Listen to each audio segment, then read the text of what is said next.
Hundreds of feet below the surface, man has toiled for millennia to unearth the hidden treasures our planet has to offer. For thousands of years, people have stirred into the inky black abyss, ready for another day of horrendous heat and claustrophobia. Lowered down into the bowels of the earth, into a confusing labyrinth of tunnels and warrens, sometimes laden with riches, and sometimes laden with death. Whether it be precious metals like gold and silver, or mundane elements like tin and coal, humanity has delved below to harness the vast mineral deposits that have sometimes driven our species to greater heights. This often dangerous practice has built fortunes and extinguished many lives, and today it is the latter that will take centre stage.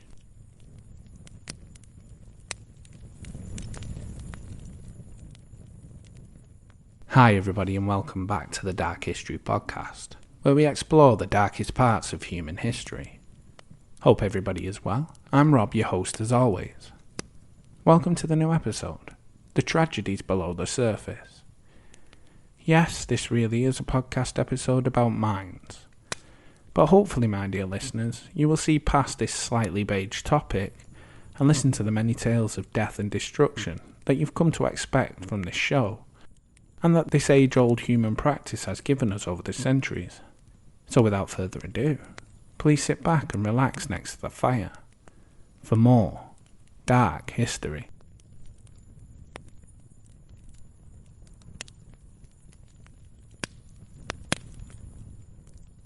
Coal is a sedimentary rock, primarily composed of carbon, along with various other elements such as hydrogen, sulfur, oxygen and nitrogen. It forms from the remains of plants that lived and died millions of years ago, accumulating in swamps and marshes. Over time, the organic material underwent decomposition and transformation. This rock single-handedly tossed the human race onto its back and pushed it into the new dawn that was the Industrial Revolution. This fossil fuel played a crucial role in powering steam engines, factories and electrical generators, which allowed man to make the world feel a little bit smaller. And it was coal that was the lifeblood of the idyllic Welsh village of Aberfan. It would be coal that would bring this picturesque village its and the UK's worst mining disaster. The Merthyr Vale Colliery was sunk on the 23rd of August 1869 by John Nixon and partners.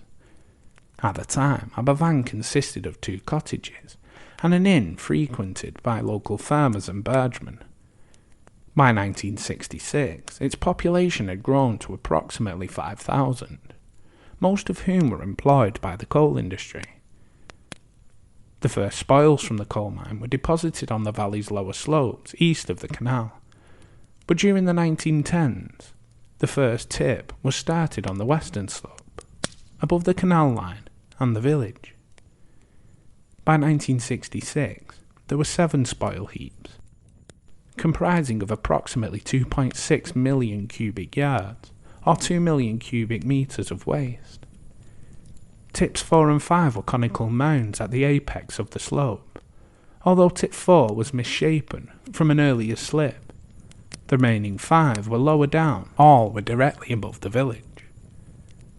Tip 7 was the only one being used in 1966.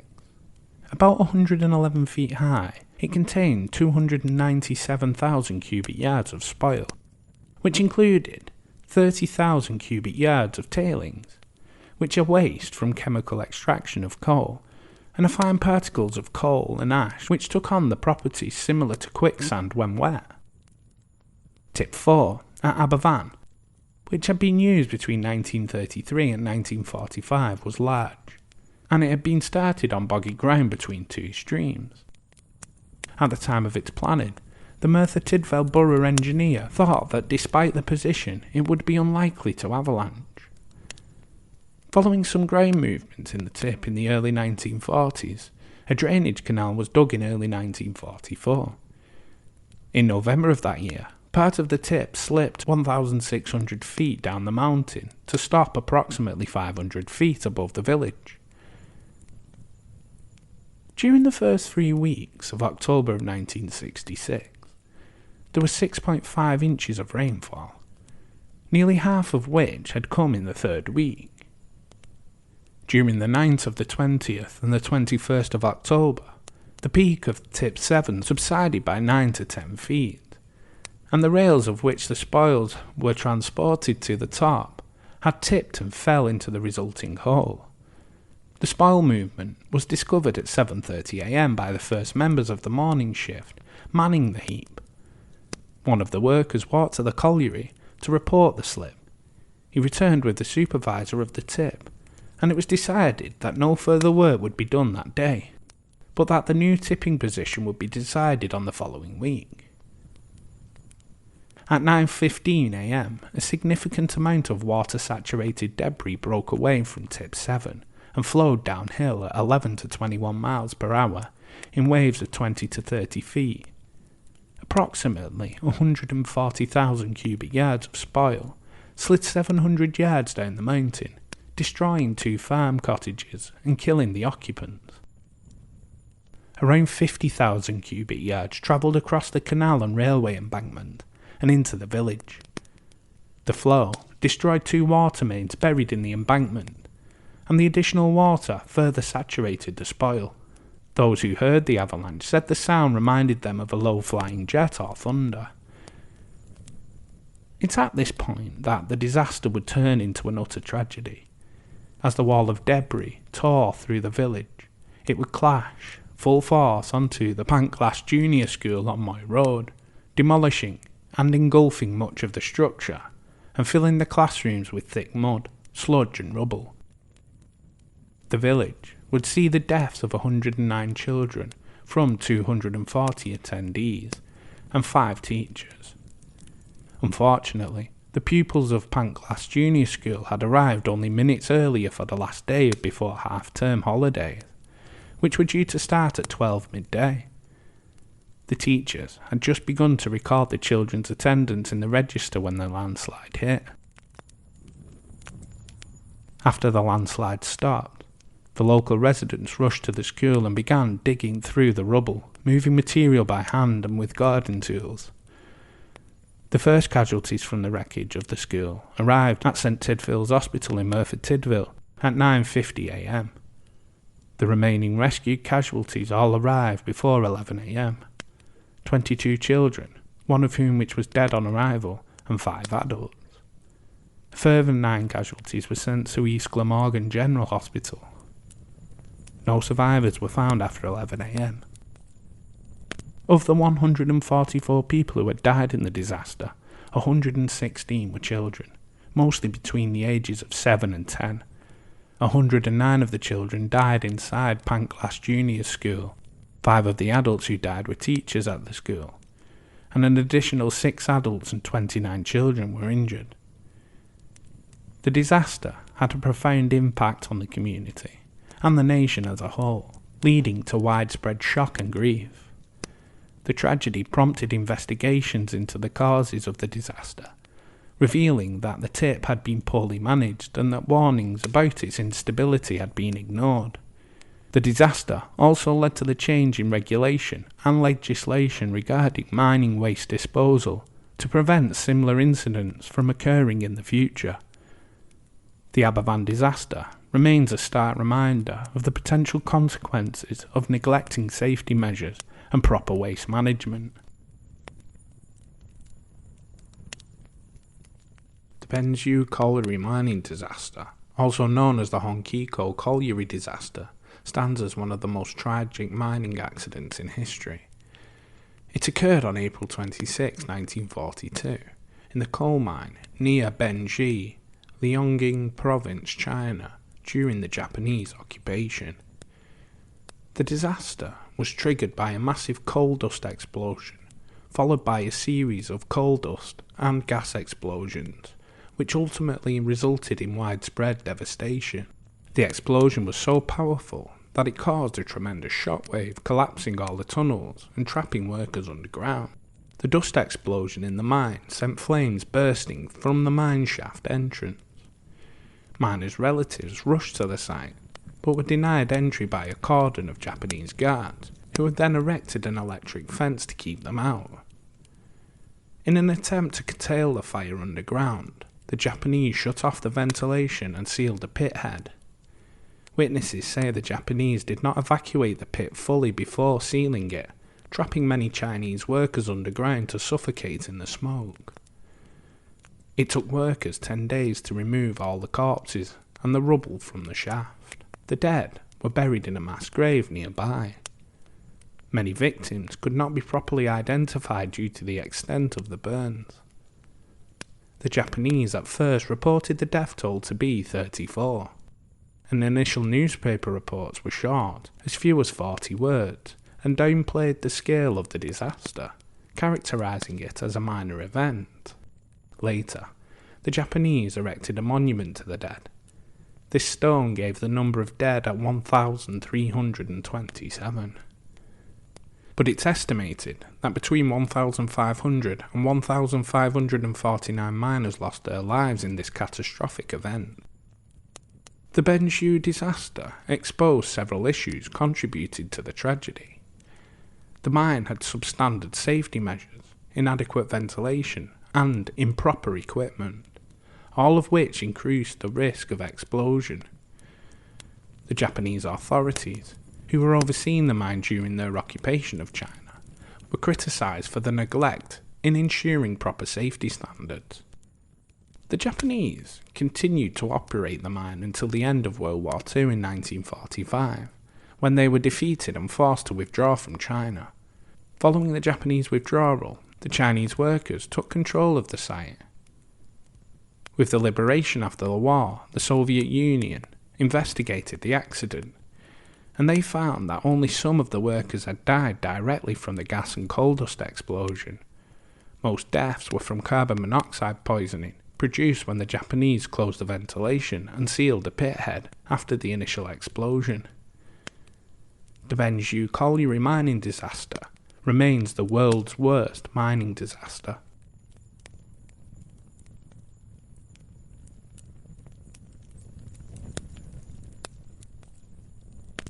The Korea mining disaster was one of the most devastating industrial accidents in history. It took place on March the 10th, 1906, in the town of Korea, in the Pas-de-Calais region of France. This tragic event serves as a stark reminder of the perilous conditions that miners faced during the late 19th and early 20th centuries. The disaster unfolded within the walls of the Korea coal mine, which was one of the largest and most important coal mines in Europe at the time. It was a complex labyrinth of tunnels and shafts that extended deep beneath the ground. The mine was operated by the Compagnie des Mines de Korea, and it employed thousands of miners who toiled tirelessly to extract coal from the earth. On the fateful day in 1906, disaster struck when a massive explosion erupted underground. The explosion, believed to have been triggered by a combination of coal dust and methane gas, created a devastating shockwave that ripped through the tunnels. The force of the explosion caused roofs to collapse, tunnels to cave in, and fires to ignite. The entire mine was engulfed in chaos and destruction. Tragically, the initial explosion claimed the lives of over 1,000 miners almost instantaneously. But the disaster's toll did not end there. In the days that followed, rescue efforts were hampered by poor communication, inadequate equipment, and treacherous conditions.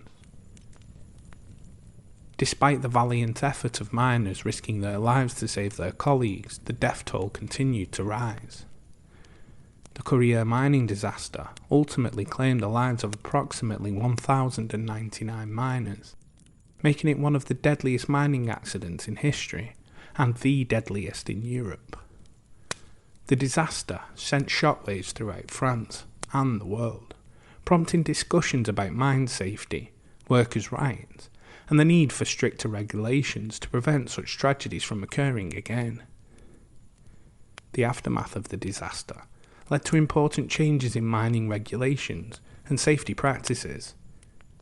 It highlighted the urgent need for improved ventilation, better communication systems, and enhanced emergency protocols in mines. The tragedy at Courrières served as a catalyst for improved labour conditions and safety measures in mines across Europe and beyond. As we reflect on the Courrières mining disaster, we remember that the lives lost and the sacrifices made of those who risked everything to save their fellow miner. The disaster stands as a sombre reminder of the human toll of industrial accidents and the ongoing importance of prioritising worker safety and well-being in all industries.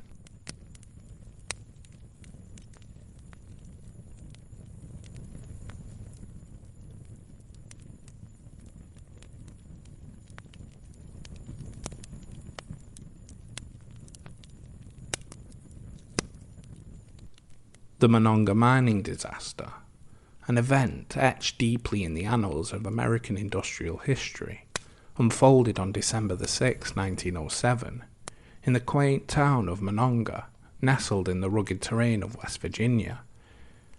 This catastrophe, a harrowing amalgamation of human tragedy and industrial negligence.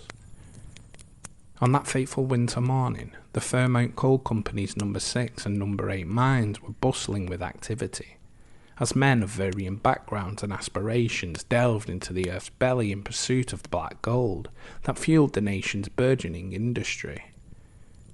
Deep within the bowels of the earth, miners toiled amidst dust, darkness, and the ever-present spectre of danger. Then, with a deafening roar, disaster struck. An explosion of unprecedented magnitude reverberated through the underground passages. The very foundation of the mine shook, and the violent shock wave ripped through the intricate network of tunnels, snuffing out life and hope in its path. The initial explosion, a deadly cocktail of methane gas and coal dust ignited by a spark of undetermined origin, laid the groundwork for an even more catastrophic coal dust explosion, a phenomenon known all too well to the mining communities of this time. In a matter of moments, the lives of hundreds of miners were irrevocably altered. Many met their end instantly, crushed or burned beyond recognition. Others, unfortunate survivors of the initial blast, were left grappling with the acrid fumes, collapsed tunnels, and the agonizing realization of impending peril. The underground labyrinth, once echoed with sounds of men and machines, had transformed into a catastrophic tomb. As the dust settled and the chaos subsided, the true magnitude of the disaster became painfully evident. An estimated 362 souls had perished, leaving behind shattered families and grief-stricken communities. Monongah was engulfed in mourning, the earth thick with grief, anger, and a profound sense of loss. The aftermath of the Monongah disaster was as monumentous as the event itself. It served as a catalyst for change, forcing the nation to confront the grim realities of lax safety regulations and unchecked corporate practices. The tragedy spurred the creation of the United States Bureau of Mines, an institute tasked with improving safety standards, conducting research, and disseminating knowledge to prevent such calamities from reoccurring. The Monongah mining disaster is still, to this day, the worst mining disaster in American history.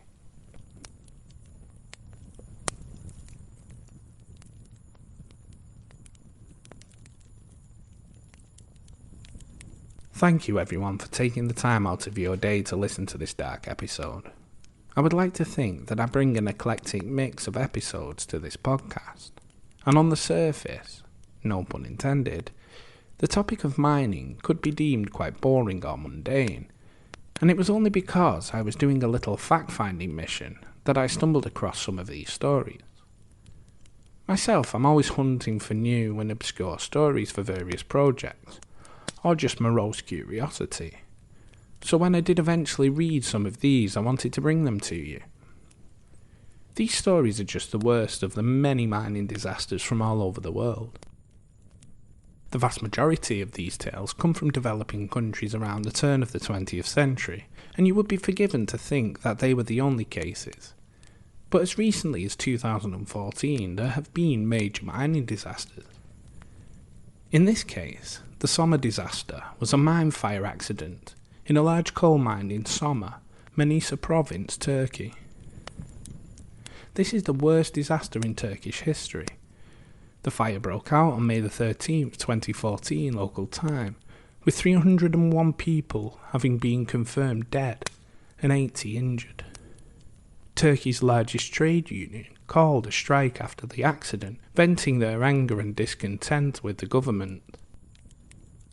Also, in 2008, a mine landfill in Linfen, Shanxi province, China, collapsed after heavy rain. The serious mudslide caused 277 deaths, 4 missing and 33 injured.